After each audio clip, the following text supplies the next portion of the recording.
지금 디오스구르라고 하는 걸 나오거든요. 알렉산드리아 배머리 장식을 했는데 제우스 쌍둥이 아들이고요. 이렇게 됐습니다. 그래서 지금 여기 보면 우리가 요 디오스구르 알렉산드리아 배 머리 장식 모양이 왜 하필이면 디오스구르라고 하는 이 말을 어찌 보면은 뱃머리 장식이 뭐가 그리 중요해서 이건 어떻고 저건 어떨까. 근데 그거를 굳이 이 시점에서 이 글을 쓴 누가가 굳이 그 뱃머리 장식은 디오스구르였더라 라고 이렇게 했을까? 그게 의미가 있을까요 없을까요? 우리가 생각해 볼 때는 아무 의미가 없는 것 같잖아요. 그죠? 그냥 뭐 뱃머리 장식이고 이렇게 돼 있었는가 보다 하고 우리는 뭐 아무 생각 없이 넘어가잖아요. 근데 성경의 말씀이 그 한마디도 의미 없이 쓰여진 말씀은 없는 거죠. 다 모든 것이 의미가 있고 하나님의 메시지를 담고 있는 것이죠. 그래서 지금 이거예요. 결국 아까 얘기했던 바다 수호신 이 디오스구르라고 하는 쌍둥이 신, 쌍둥이 별자리에 있는 쌍둥이 신을 의미한다. 그래서 그때 상선들은 대부분 다 그들의 배를 지켜주는 수호신으로 이 디오스구르라고 하는 뱃머리 장식을 다 달고 다녔다는 거예요. 그러면 사도행전의 저자인 누가가 굳이 이 시점에서 왜 뱃머리에 장식된 디오스구르를 다시 소개하고 있을까? 이거죠. 그죠? 그래서 결국은 이 배를 타고 있는 276명, 이 276명의 목숨을 살려준 것은 누가 아니고 디오스구르가 아니라 누구다? 하나님이다.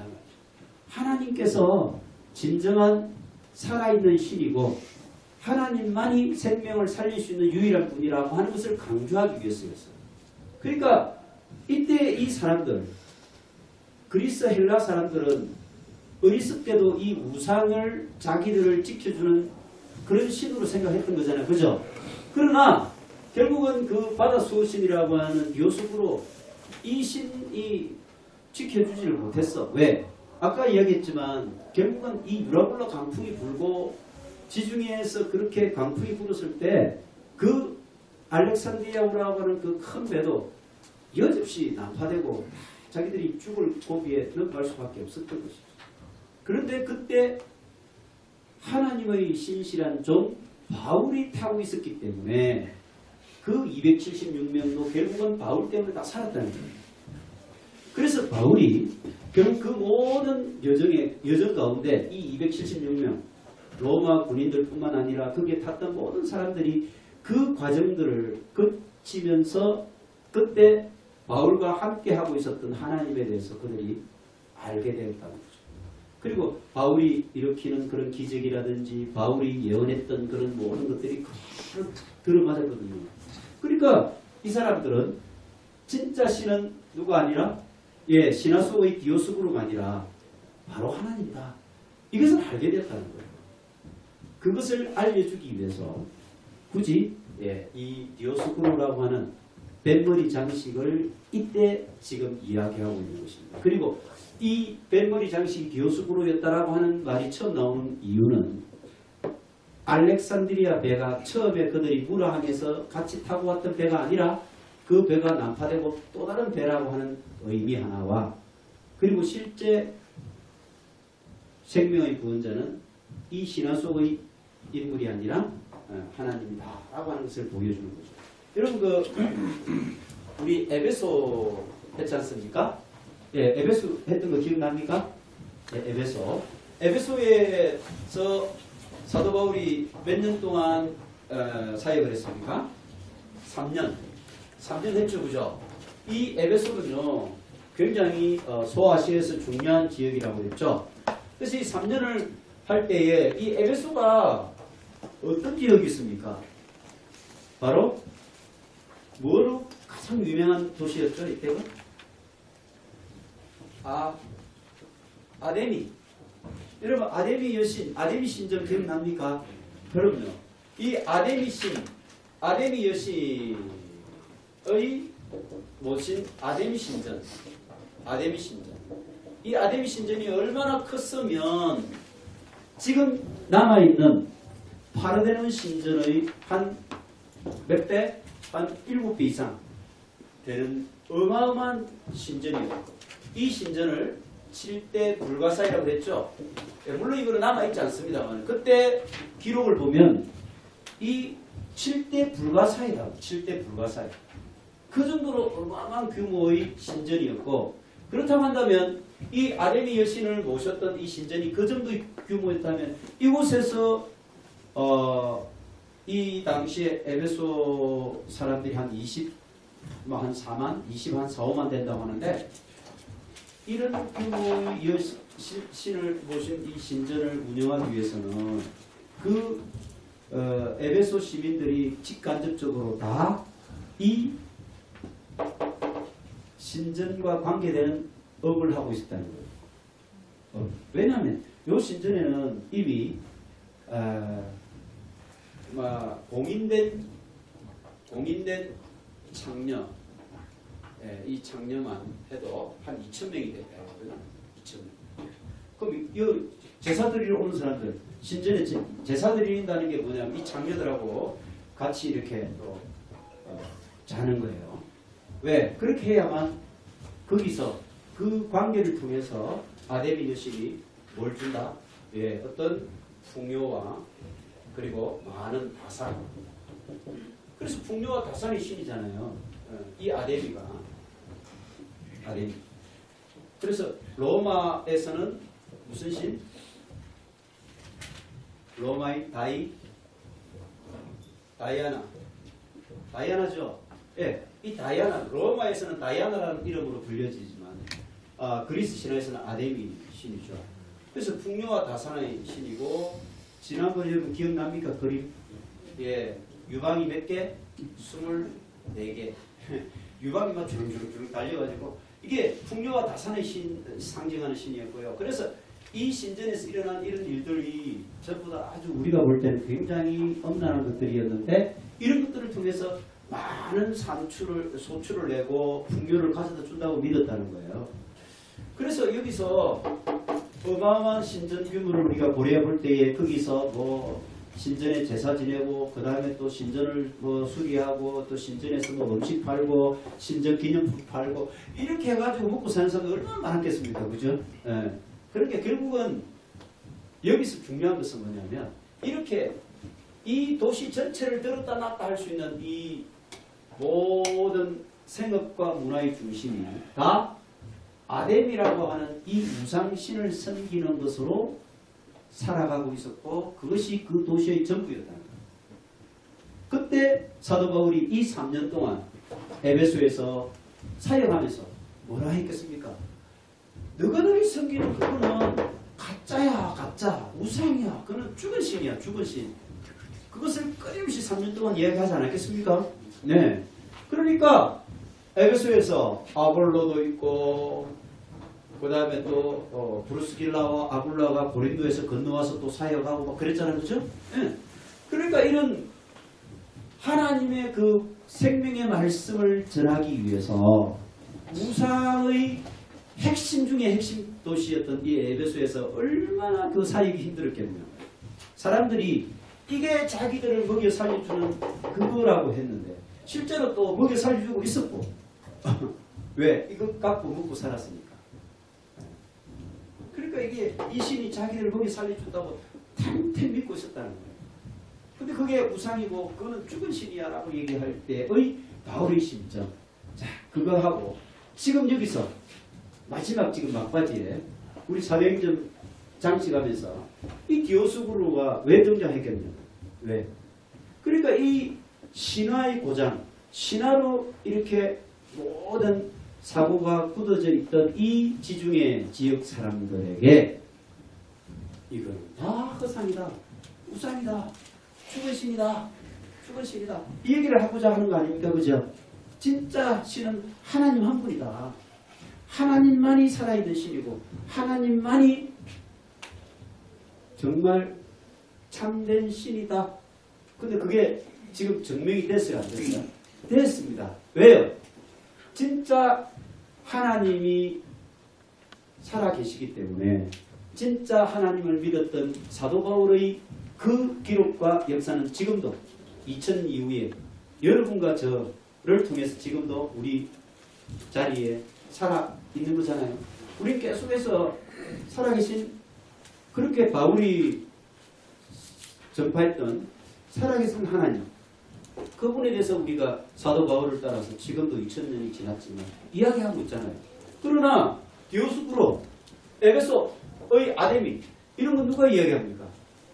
죽은 신이었기 때문에 지금 세월이 흐르면서 흔적도 없이 사라져버린 거 아닙니까? 생각해보세요. 지금 우리 이야기하고 있는 거예요. 어? 지금 우리 이야기하고 있어요. 그래서 참 하나님이 누구신가 하는 것을 우리는 지금 이 자리에서 우리가 공부하면서 그걸 너무너무 절실하게 깨닫고 있는 것이죠. 이런 거 생각해보면요. 정말 대단합니다. 우리가 하나님의 역사라고 하는 것은요. 그냥 대충 그만 쓰여지고 대충 왔다 갔다 하고 이런 것들을 기록하는 것이 아니거든요. 아닙니다. 그래서 하나님은 눈에 보입니까? 안 보입니까? 안 보이죠? 그래서 우리는 이거 한 번 더 보시면요. 우상과 하나님의 차이는 우상은 가짜신이죠. 사람들은 왜 가짜신을 만들려고 할까요? 사람들은 눈에 보여야 믿고 싶고 눈에 보여야 그것을 따라가고 싶어 하는 거 아닙니까? 그죠? 그러니까 이거는 우상은 특징이 뭐냐면 비지블한 거죠. 비지블. 이거는 인비지블이죠. 하나님은 인비지블입니다. 그렇죠? 그래서 하나님과 우상의 큰 차이는 눈에 보인다는 것과 안 보인다는 차이죠.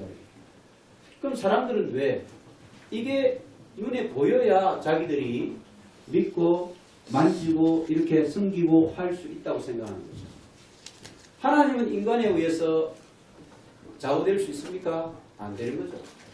하나님을 인간이 마음대로 할 수 있습니까? 절대 못하죠. 인간에 의해서 하나님이 뭐 이렇게 저렇게 No, never. 그러나 우상은요. 인간이 마음대로 조정하는 거예요. 뭐로? 그러니까 이게 만드는 눈에 보이는 형상을 만들어 갖고 하는 거죠. 그래서 우리는 우상과 하나님의 가장 큰 차이점. 그런데 놀라운 것은 눈에 보이는 것은 세월이 흐르면서 이게 지금 흔적도 없이 사라져버려요. 이게 사멸됐잖아요. 눈에 보이지 않는 하나님은 2000년이 지나고 3000년이 지나고 5000년이 지났지만 지금도 여전히 존재하고 계시다는 거죠. 이 차이죠. 이 차이. 그래서 우리가 지금 이 자리에 나와서 공부하고 있는 것은 하나님을 배우는 것이고 하나님의 어떤 속성, 이런 속성을 배우는 거죠. 왜? 하나님은 지금도 살아계시기 때문에. 지금도 살아계시기 때문에. 그게 중요한 거예요. 정말 중요한 거예요. 이 400년 우리가 그냥 가면 뭐 이래 해서 뭐 사도 바울이 이렇게 해서 뭐 이런 여정을 겪었고 이런 힘든 과정을 겪었다라고 하는 것을 단순히 기록한 게 아니에요. 하나님을 소개하고 있는 거예요. 살아계신 하나님. 지금도 생각해보면 우리가 2000년이 지났지만 여전히 우리는 바울이 죽었다고 생각하잖아요. 물론 바울의 생명은 이미 사라지고 없죠. 그렇잖아요. 바울은 이미 이 세상 사람이 아닙니다. 그러나 생각해 보세요. 우리를 통해서 여전히 우리는 계속해서 바울을 얘기하고 있고 그 바울을 살려내고 있지 않습니까? 바울은요. 영원히 죽지 않을 것입니다. 예수님이 이 땅에 재림할 때까지 영원히 죽지 않습니다. 왜? 하나님께서 영원한 존재이시기 때문에 그 영원한 존재의 하나님을 증거했던 사도 바울 역시 영원히 존재하는 것입니다. 그러니까 바울이 죽었다고요? 아니요. 지금도 우리는 2000년이 지났던 바울에 대해서 얘기하고 있잖아요. 얘기하고 있습니다. 디오스구로와 아데미는 그런 신들이 지금 어디 있습니까? 없어요. 그런 건 없어요. 없어요. 우상이기 때문에. 진짜 살아있는 하나님 그리고 그 하나님을 따랐던 정신실한 바울은 지금 2000년에 영원히 죽지 않고 우리를 통해서 살아있다는 거예요. 그 점을 우리가 생각해보면 재밌죠. 정말 이게 우리가 참 공부하는 게 의미가 있습니다. 자, 계속해서 한번 볼게요. 그래서 이 디오스구로가 우리를 수호해 주는가? 아니다. 진짜 신 하나님. 우리의 도움이 어디서 오느냐? 천지를 주신 하나님입니다. 그래서 이 본문을 읽으면서 여러분들이 누가 복음을 쓴 누가의 의도를 누가가 무엇을 말하고자 하는가를 우리가 깨달을 필요가 있다는 것입니다. 거기 11절 요 한 절만 가지고요 그만큼 깊은 메시지를 담고 있는 구절이에요. 자, 볼게요. 디오스구로는 누구냐면 이 쌍둥이 요신인데요. 제우스와 달신이라고 하는 레다는 달신인데 그 사이에 카스토르 또는 캐스터, 플룩스 뭐 등등으로 부르는데 이 두 아들인데 지금 이 쌍둥이 별자리잖아요. 네, 쌍둥이 이제 이 별자리에 있는 이 두 신이 원래 제우스와 레다 사이에 태어난 두 아들이었는데 하나는 바다의 신, 하나는 장사의 신. 이게 이제 제민이 혹은 개민이라고 부르는데요. 쌍둥이 별자리를 이거를 개민이 혹은 제민이라고 부르는데 결국 이제 이 바다의 수호신으로 이렇게 모시고 있었다는 거예요. 그때 당시에 로마 사람들은. 지금 보세요. 뱃머리에 있는 장식들을 이렇게 달고 다니는 거예요. 지금 이 뱃머리 장식 아닙니까? 이 배 머리에 이렇게 장식으로. 이거는 뭐 포세이돈이죠. 예, 이거 삼지창을 보니까 포세이돈이네. 이 포세이돈 같은 거를 붙이고 다니고요. 또 뭐 이런 또 모양들을 막 하고 있잖아요. 어쨌든 그 뱃사람들 입장에서는 우리를 안전하게 지켜주리라고 생각했던 수호신, 신화 속의 수호신들을 이렇게 형상화시켜서 뱃머리에 다 이렇게 붙이고 다녔다는 것입니다. 자, 그 다음에 이제는 자, 어디로 가야 됩니까? 멜리데 섬에서 몰타 섬에서 이제 출발해서 겨울을 날고 3달 동안 겨울을 나고 난 이후에 바로 이제 수라구사로 가죠. 네, 지금 이제 수라구사로 갔다고 되어 있습니다. 12절에 나오죠. 수라구사에 대고 사흘을 있다가 여기서 3일을 머물렀다는 겁니다.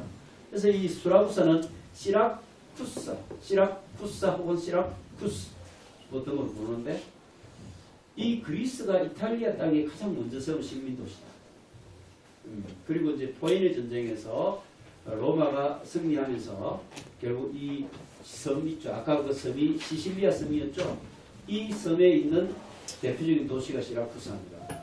그래서 이 로마에 편입되어서 로마로 이제 이렇게 했는데, 여러분 이 포에네 전쟁은 우리가 잘 아는 것처럼 로마가 한참 커 나갈 때 제국으로 완전히 만들어지기 전에 로마와 카르타고가 벌인 전쟁입니다. 이 전쟁을 포에니 전쟁이라고 하죠. 포에니 전쟁. 자, 이 카르타고는 명장 한니발이 나오죠. 한니발.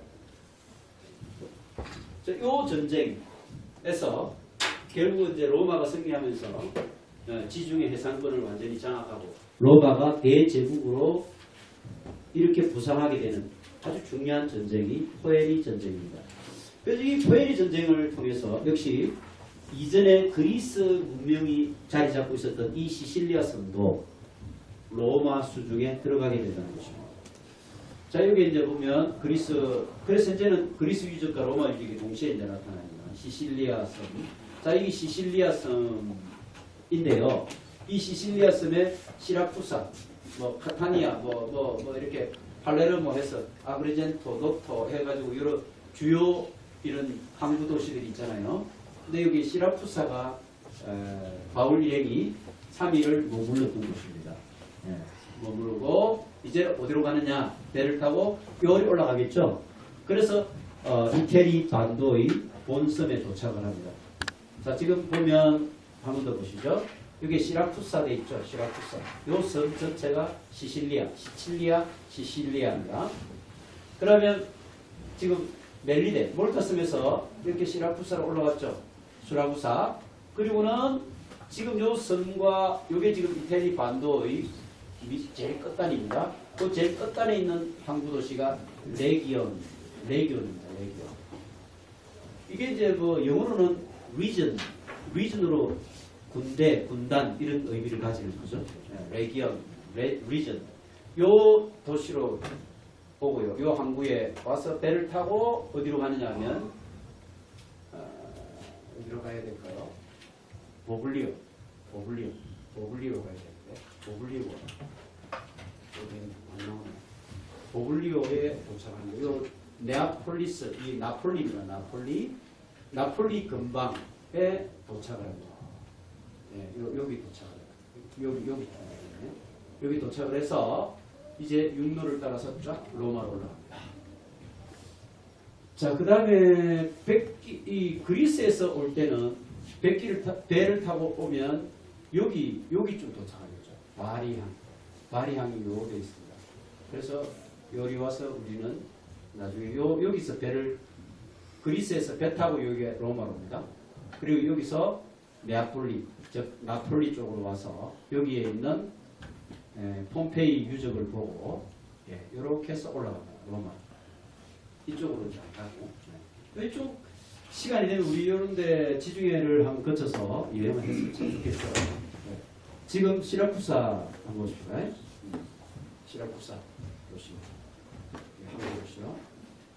지금 보시죠. 시라쿠사 대성당도 있고.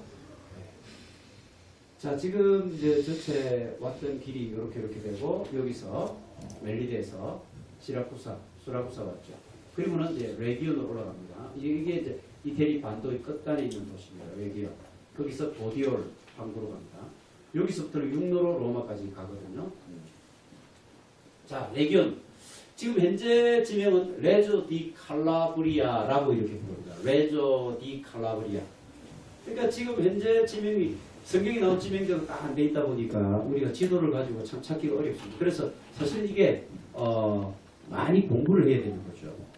공부를 해야만 제대로 나중에 여행을 해도 제대로 이렇게 찾아갈 수가 있습니다. 그래서 여기 보면 본토, 이태리 본토와 아까 했던 시실리아 섬 있죠. 수라부사가 있었던 그 섬 사이를 11km 정도의 폭으로, 이 말은 요 사이 해협이잖아요. 지금 정확하게 보면 여기 지금 해협이죠. 요 사이 해협이 여기 지도상으로 볼 때 딱 붙어 있는 것 같은데 이게 11km 정도 떨어져 있다는 거예요. 11km. 그래서 사실은 11km면 뭐 얼마 안 되는 거죠. 아주 가까운, 배로는 얼마 안 되는 거리라고 볼 수 있습니다. 자, 여기 지금 여기 나왔죠. 요 해협이 지금 11km 거리가 된다는 거죠. 여기 섬과 요 본토 사이. 그래서 이 본토에 있는 첫 항구가 레기온. 여기서 보디오로 올라갈 겁니다. 레기온. 지금의 레기온 항구 도시입니다. 한번 보시죠. 레기온. 꽤 크죠, 그죠? 레기온에 있는 도모 성당입니다. 도모 성당. 그리고 레기온에 있는 레기온 성이 있습니다. 이렇게. 자, 이제는 어디로 갑니까? 보디올에 도착합니다. 보디올. 자, 지금 13절에 보면 레기온에서 하루를 지낸 뒤에 하루를 지냈습니다. 그리고 남풍이 불매. 계속 남풍이 불어줘야 위로 올라가죠. 북쪽으로 올라가죠. 그래서 계속 바람을 딱 보고 남풍이 분다 싶으면 또 배를 출항시키고 남풍이 분다 싶으면 배를 출항시키고 그렇게 해서 계속해서 남풍이 부는 그 바람을 타고 바울이 로마로 지금 가고 있다는 걸 알 수가 있습니다. 그런데 남풍이 불매 계속해서 이런 표현이 나오는 것은 하나님께서 지금 빨리 바울을 어디로? 로마로 데려가셔야 되기 때문에 남풍이 계속 부는 거죠. 지금 보디올에 도착을 했었는데 이 보디올이라는 곳은요. 이름이 뜻이 샘, 온천 이런 뜻입니다. 왜냐하면 이곳은 온천이 나오거든요. 온천이 나오고 옐로스톤처럼 말이죠. 그게 물이 부글부글 끓는 이렇게 화산지대죠. 물론 화산지대죠. 그러니까 온천이나 이런 것들이 있습니다. 그리고 이 나폴리 있죠. 네아폴리스인데 나폴리로 서쪽 11km에 있는 그리고 소피아 로렌이라는 유명한 여배우 압니까? 아시죠? 네, 소피아 로렌. 우리 나이 또래 계신 분들 다 알잖아요. 소피아 왕이 왕과 뭐 여왕 뭐 이런 유명한 그런 거 있잖아요. 자, 이게 이제 그리스 이주민들이 세웠는데 원래는 이 중요한 디카이 아르키아라고 원래 이름을 불렸는데 오늘날 포추올리. 자, 오늘날은 포추올리고 이게 보디올입니다. 성기형의 보디올은 포추올리라는 이 온천이 굉장히 유명하고 한 17,000명 가량이 지금 사는 그런 작은 항구. 원래 이제 기독교인이 있었고 이들은 아마도 오순절 예루살렘 같은 사람. 이들이 자 보디올이 도착했을 때 누가 맞으러 나왔습니까? 그리스도인들이 나왔죠.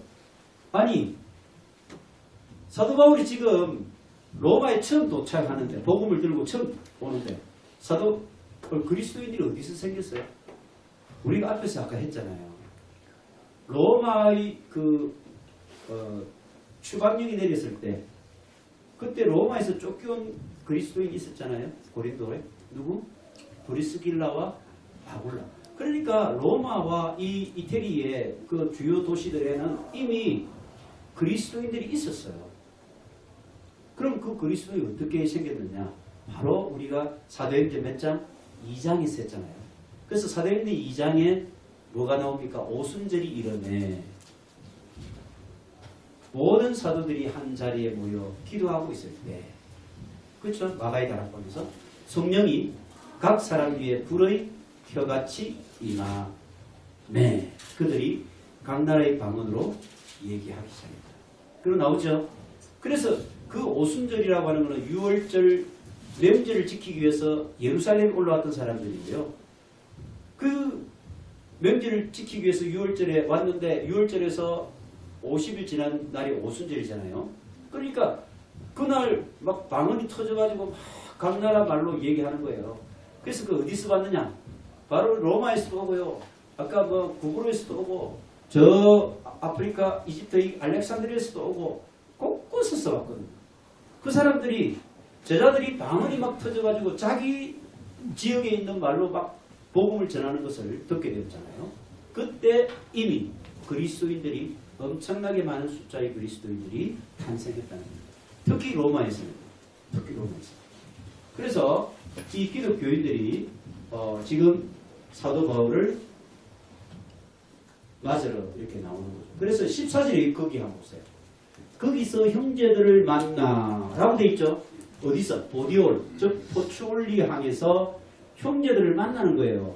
형제들을 어떻게 해?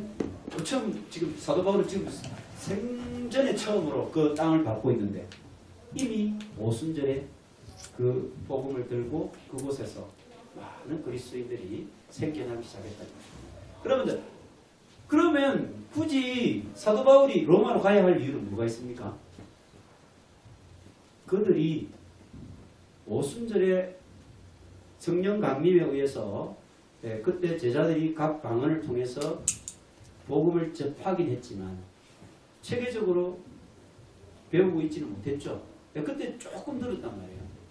그래서 예수 그리스도가 메시아고 그가 참 구세주다라고 하는 사실은 그때 알았지만 이제는 본격적으로 그들이 이제 사도 바울을 통해서 하나님에 대해서 알고 예수 그리스도에 대해서 알아야 된다. 그래서 사실은 사도 바울이 로마에 갈 필요가 있었던 것입니다. 그래서 여기서 이제 여기 봅시다. 로마서가 그래서 쓰여졌잖아요. 로마서. 여러분 로마서는 사도행전 뒤에 나오는 책이 아닙니다. 로마서가 언제 쓰여졌다고 했죠? 기억이 나십니까? 사도 바울이 몇 차 정도 할 때? 몇 차 정도? 2차 정도. 2차 정도 할 때 세 권의 책이 나왔죠. 한 권이 뭐예요? 고린도 전서와 후서. 고린도로 가서 쓴 게 로마서 아닙니까? 그 로마서를 그 밑에 고린도 밑에 있는 갱그레아에 있는 일부를 베베를 통해서 고린도 교인들한테 전달했죠.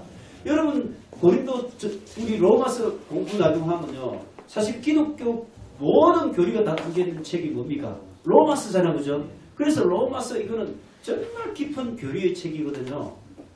그런데 이 깊은 교리의 책을 언제 썼느냐 하면 그가 3차전도도 아니고 지금 로마로 이렇게 해서 와서 쓴 것도 아니에요. 그 전에 썼다니까요. 2차전도 때 썼다니까요. 그게 57년경입니다. 그러니까 약 57년경이니까 그의 나이가 한 59세나 한 60세 가량 어간됐을 때 그때 쓴 거예요. 그때 로마에 있는 이 형제들이 얼마나 예수 그리스도의 복음에 대해서 체계적으로 알 필요가 있었는가에 대해서 깊이 생각을 했던 거죠.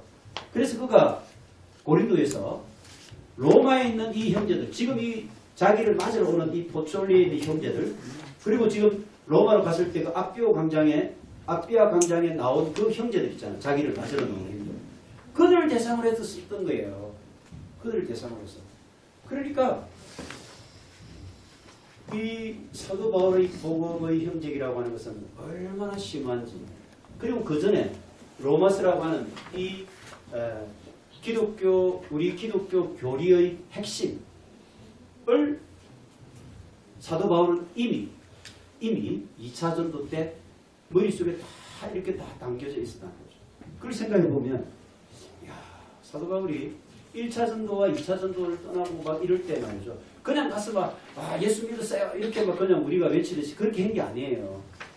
이미 그는 그 전에 우리가 1차, 2차, 3차 전도 여행을 떠날 때 그가 어디로 갔었다고 했죠? 먼저 아라비아로 갔었다고 했죠. 아라비아 3년. 그렇잖아, 그죠? 그러면서 예수 그리스도와의 깊은 그런 대화 속에서 그 나름의 어떤 그런 체계적 그 복음에 대한 교리가 다 정리가 되어 있었다는 거예요. 네. 그것을 전했다는 거예요. 그것을 전했다. 그리고 우리 생각해 보세요. 진짜 요즘 복음 전한다라고 얘기하는 많은 사람들이 이 로마서 정도의 교리에 대해서 정말 다 이렇게 달달달 정말 그 이 내용은 거의 다 알고 있어야 된다. 기본적으로. 알고 있어요. 왜냐하면 사도 바울이 로마에 가기 전에 이미 로마서라고 하는 책은 로마에 가 있었다니까요. 그래서 지금 그를 맞으러 나온 이 형제들은 로마서라고 하는 엄청나게 깊은 우리 기독교 교리의 내용을 담고 있는 이 내용을 그들은 이미 사도 바울로부터 책으로 전해받아서 그걸 가지고 공부했던 사람들이에요. 네. 그러니까 이 사람들이 어벙하게 그냥 신앙생활하고 뭐 대충 기독교 한 믿어볼까 해갖고 믿는 사람들이 아니라는 거예요. 굉장히 중요한 사실이에요. 그러니까 우리도 복음을 전하는 사람은 말할 것도 없고요. 사실은 우리 기독교의 신앙을 가지기를 원하는 사람이라고 한다면 이 정도의 교리 내용에 대해서 확실하게 우리가 깨고 있어야 되고요. 이 교리 내용을 확실하게 깨고 있는 만큼 우리는 하나님에 대해서 구체적이고 뚜렷하고 명확하게 알게 되죠. 그러면 구체적이고 명확하고 뚜렷하게 아는 만큼 그 사람은요 절대 외풍에 흔들리지 않습니다. 절대 외풍에 흔들리지 않습니다. 누가 뭐 일한다고 해서 뭐, 내 안 해. 또 조금 어려움이 없다고 해서 뭐, 하나님 지금 어디 계신 거야? 내 안 믿어. 이렇게 안 한다는 거죠. 그런 거 아니거든요. 그럴 것 같으면 뭐, 사도 바울이 막 돌나라고 이럴 때, 내 안 해. 하고 벌써 도망갔죠. 안 그렇겠어요? 예. 얼마나 그 두드려 맞고 죽을 고비 몇 차례 넘기면서까지 그럼에도 불구하고 그는 끝까지 로마행을 고집한 이유, 그가 이 로마서 속에 들어있는 하나님에 대한 이해, 예수 그리스도에 대한 이해가 정확하고 분명하고 구체적이었고 아주 뚜렷했기 때문에 그는 절대 어떤 것으로 흔들리지 않는 그런 믿음을 가지고 있게 됩니다. 굉장히 중요한 거죠. 그리고 이제 이렇게 카르타고의 장군 한니발 공격을 물리쳤다 했는데 여기 있고 그리고 로마의 식민지가 나중에 되었다 나왔죠. 자, 보디올이 지금 나옵니다. 여러분 보세요. 보디올이 나왔죠. 여기 밑에 보면 나폴리가 나오고요. 로마 의원이 있습니다. 이렇게 해서 이제 보디올항에 도착해서 육로로 이렇게 로마로 이제 올라가겠죠, 그죠? 네, 올라가는데 아까 밑에 여기 레기온에서 배 타고 여기까지 왔잖아요. 그죠? 그래서 나중에 이제 실제 성지순례는 아까 말씀드린 대로 요리옵니다. 바리항. 여기 바리. 그 다음에 아비아 가도를 따라서 아마 요렇게 아마 오지 싶어요. 요렇게. 그래서 나폴리를 보고, 폼페이를 보고, 보디오를 보고, 로마로 이렇게 올라가고 싶어요. 그래서 여기에 나폴리 항과 그 다음에 보디오. 그러니까 요즘은 나폴리 항이 훨씬 더 유명하잖아요. 그렇죠? 그러나 성경의 역사는 보디올 항에서. 근데 요 두 거리는 가까이 있습니다. 그 폼페이라는 도시